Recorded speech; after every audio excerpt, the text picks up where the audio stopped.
Assalamualaikum warahmatullahi wabarakatuh. Salam sejahtera untuk kita semua. Alhamdulillah, di kesempatan kali ini saya akan mempresentasikan hasil dari praktik kerja lapang saya selama 1 bulan. Baiklah, judul dari praktik kerja lapang saya yaitu pembenihan pada ikan menpis Petrepilum scalar di Balai Benih Ikan BBI Ciganjur, Pusat Produksi, Inspeksi, dan Sertifikasi Hasil Perikanan, Jakarta Selatan, DKI Jakarta. Sebelumnya, perkenalkan, nama saya Zaki Ramadan dengan dosen pembimbing Ibu Fitri Silpalen, SPI MP, dan pembimbing lapangan PKL Ibu Mahanani Purbandini, SPI. Saya mahasiswa jurusan Aquakultur, Fakultas Pertanian Perikanan dan Biologi, Universitas Bangka Belitung. Baiklah, kita langsung ke slide berikutnya, yaitu latar belakang. Pada Kementerian Kelautan dan Perikanan KKP menyatakan bahwa saat ini Indonesia menduduki peringkat ketiga sebagai negara pengekspor ikan hias di dunia setelah Singapura dan Malaysia. Salah satunya adalah pada ikan menpis Petrepilum scalar. Ikan menpis berasal dari daerah aliran sungai Amazon, Amerika Selatan. Namun sekarang sudah bisa dibudidayakan di Indonesia, menurut Tarwiyah 2001. Ikan menpis Petrepilum scalar disebut ikan bidadari, memiliki keunggulan warna dan gerakan anggun. Ikan ini terlihat bagus dengan gerakannya dan bentuk sirip gantung panjang, dan memiliki karakteristik tertentu yaitu hitam marmer, sudut plus on, triwarna, hitam, putih, berlian, dan uang, menurut Setiawan P. 2009. Potensi sumber daya perairan yang cukup besar di Bangka Belitung menjadi peluang untuk pengembangan usaha budidaya ikan menpis. Kegiatan pembenihan ikan menpis ini sebagai upaya untuk mencukupi kebutuhan benih ikan menpis di Indonesia dan khususnya di Provinsi Bangka Belitung. Slide berikutnya, adapun tujuan dan manfaat dari praktik kerja lapang pembenihan ikan menpis ini. Pada tujuan yaitu mengetahui cara serta teknik yang digunakan dalam kegiatan pembenihan ikan menpis, mengetahui tahapan-tahapan yang dilakukan pada kegiatan pembenihan ikan menpis, mengetahui sarana dan prasarana yang digunakan dalam pembenihan ikan menpis. Adapun manfaat sebagai sumber pengetahuan dan informasi tentang pembenihan ikan menpis, mendapatkan pengalaman praktik secara langsung tentang cara pembenihan ikan menpis, meningkatkan keterampilan teknik pembenihan ikan menpis. Slide berikutnya ada metodologi. Praktik kerja lapang pembenihan ikan menpis dilaksanakan di Balai Benih Ikan Ciganjur, Jakarta Selatan, DKI Jakarta. Pembenihan ikan menpis dilaksanakan selama 1 bulan dari tanggal 3 Juli sampai 4 Agustus 2023. Teknik pengumpulan data yaitu ada observasi, wawancara, partisipasi aktif, dan dokumentasi.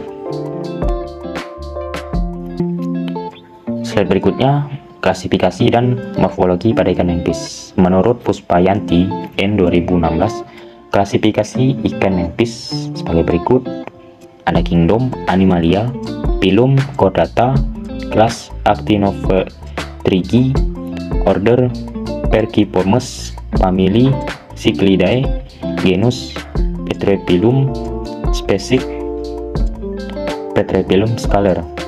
Morfologinya ada mata, mulut, insang, sirip dada, sirip perut, sirip samping, dan ekor. Slide berikutnya ada alat dan bahan. Adapun alat-alat dan bahan untuk pembenihan pada ikan menpis ini yaitu 1 alat akuarium, selang sipon, selang pengisi air, spon, blower, seser, ember, baskom, penggaris, water quality checker, sendok, timbangan, galon bekas, gelas ukur. Dan bahan air, ikan menpis, ethylene blue, artemia, SP, cacing sutra atau to be fake SP, jentik nyamuk, garam ikan. Dan di samping itu ada foto-foto alat dan bahan. Slide berikutnya, tahap-tahapan pembenihan pada ikan manfish. Yang pertama, pemeliharaan induk, kedua, seleksi induk, ketiga, pemijahan, keempat, penetasan telur, kelima, pemeliharaan larva, keenam, pendederan benih. Slide berikutnya yaitu tahapan pertama, pemeliharaan induk pada ikan manfish. Indukan manfish dipelihara di kolam beton dengan panjang 3 meter, lebar 1,5 dan tinggi kolam 50 cm. Selanjutnya, pemeliharaan induk dilakukan dengan cara penyimpanan, pergantian air, dan pemberian pakan.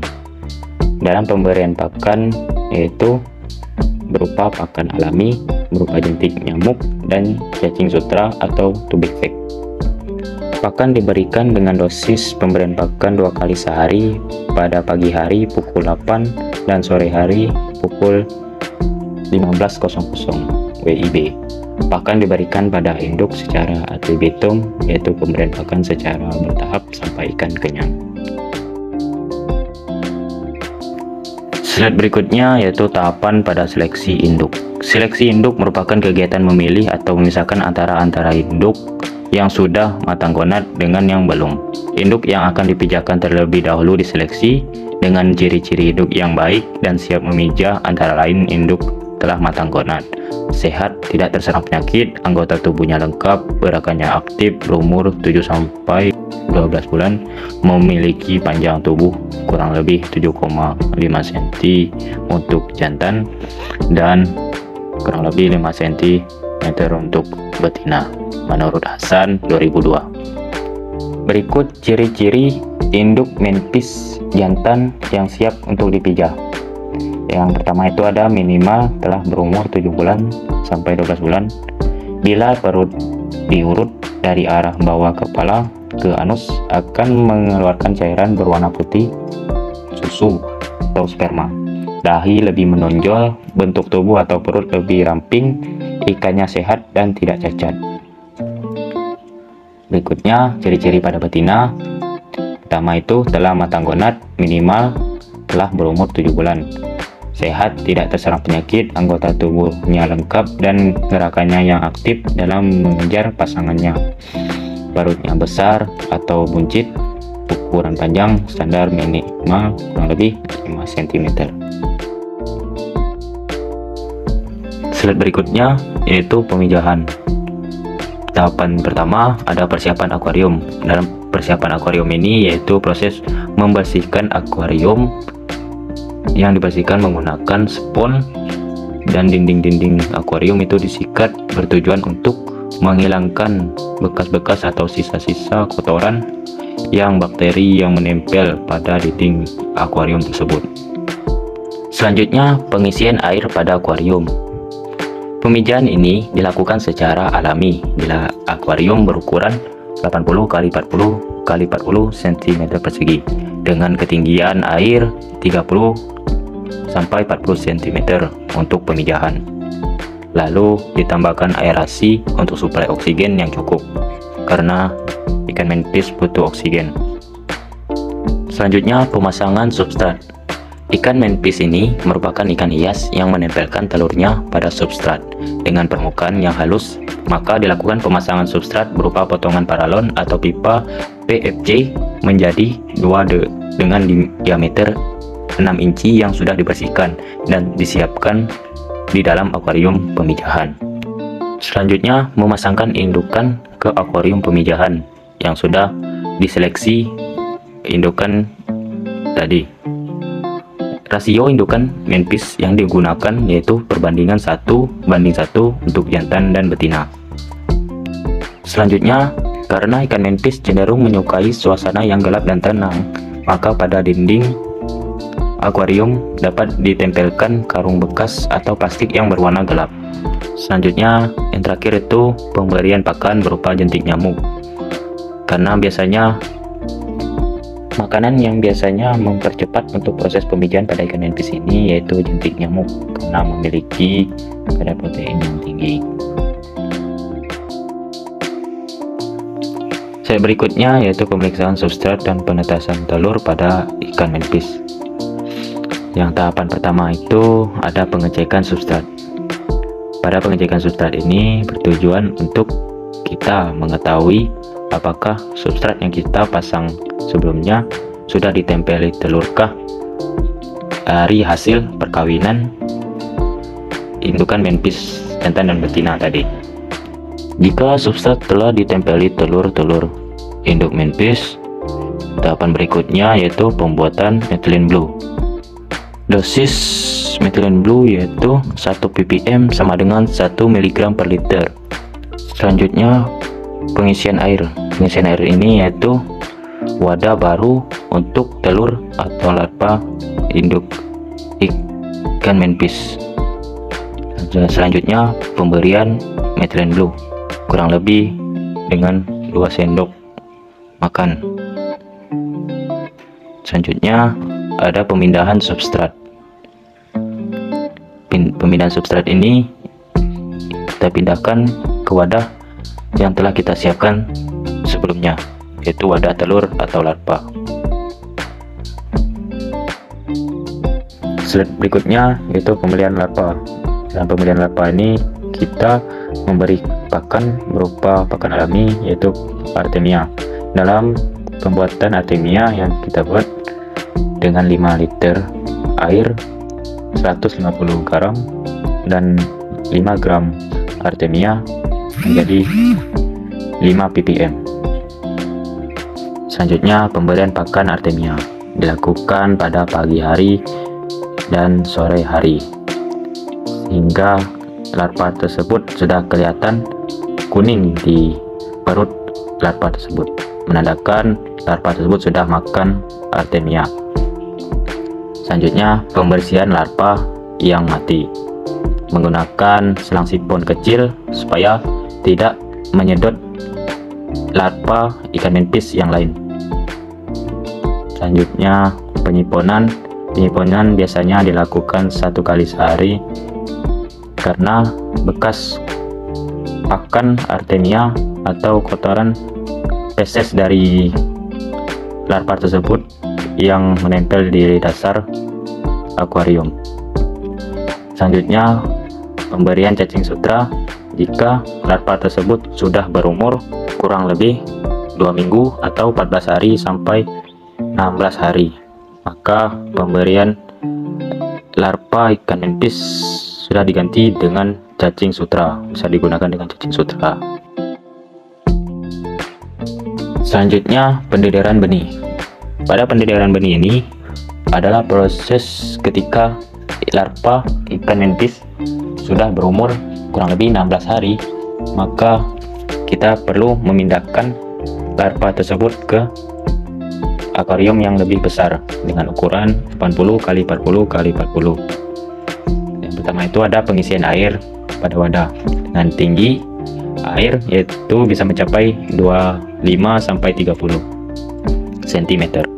Selanjutnya pemindahan larva ke akuarium pendederan dan sekaligus perhitungan larva awal.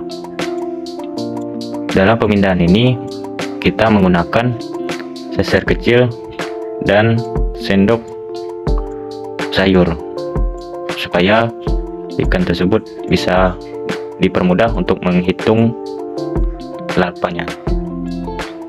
Berikutnya adalah tampilan wadah pendederan yang telah berisi larva ikan manpis yang berumur 16 hari. Selanjutnya pemberian pakan berupa pakan alami yaitu Tubipex dilakukan dengan rutin, bisa dari pagi atau sore hari. Selanjutnya perhitungan SR akhir. Kemarin saya melakukan perhitungan SR akhir yaitu di akhir praktik kerja lapang saya, yaitu ke 30 harinya. Slide berikutnya yaitu kualitas air. Pada pengecekan kualitas air ini kami menggunakan alat yaitu berupa water quality checker, yang dimana kualitas air di Balai Benih Ciganjur ini sudah mendekati yaitu standar baku mutu SNI Indonesia. Berikut data dari hasil pemijahan yang saya dapatkan, yaitu ada dua data. Yang pertama itu ada akuarium 9 dengan total telur yang didapatkan 683 total telur dengan FR 98,69% dan HR 78,33% dengan SR 84,84%. Selanjutnya data yang kedua pada akuarium ke-7 dengan total telur yang didapatkan 616 total telur dengan FR yang didapatkan 93,99%, HR 94,64% dan SR tidak mencukupi waktu. Slide berikutnya ada penyakit, di mana penyakit yang biasa menyerang pada ikan manfish ini berupa jamur, di mana jamur ini menyerang pada telur yang baru saja indukan manfish memijah. Yang foto pertama itu gambar dari jamur yang menyerang telur-telur ikan manfish, dan foto kedua itu ada penampakan Saprolegnia sp di mikroskop. Jadi jenis pada jamur ini Saprolegnia sp. Selanjutnya kesimpulan yang saya dapatkan pada praktik kerja lapang di BBI Ciganjur ini yaitu pembenihan pada ikan manfish secara alami tanpa menambahkan hormon apapun, dan memiliki tahap-tahapan yang meliputi yaitu pemeliharaan induk, seleksi induk, persiapan wadah pemijahan, penetasan telur, persiapan wadah pemeliharaan larva, pemeliharaan larva, dan diakhiri dengan pendederan benih. Pemijahan yang dilakukan secara alami dengan perbandingan induk ikan manfish satu jantan dan satu betina atau 1:1. Didapatkan nilai pemijahan ke-1 dengan jumlah telur sebanyak 683 telur dengan jumlah telur yang terbuai sebanyak 674 butir dengan nilai FR 98,69%, nilai HR 78,33%, nilai SR 84,84%, dan data yang kedua yaitu jumlah telur sebanyak 616 telur dengan jumlah telur yang terbuai sebanyak 579 butir dengan nilai FR 93,99% dan nilai HR 94,64% dan nilai SR belum diketahui karena waktu tidak mencapai batas. Baiklah, mungkin itu saja presentasi yang saya paparkan. Semoga materi yang saya sampaikan bisa bermanfaat untuk kita semua. Dan apabila dalam perkataan saya banyak yang salah, saya mohon maaf. Saya akhiri. Assalamualaikum warahmatullahi wabarakatuh. Sekian dan terima kasih.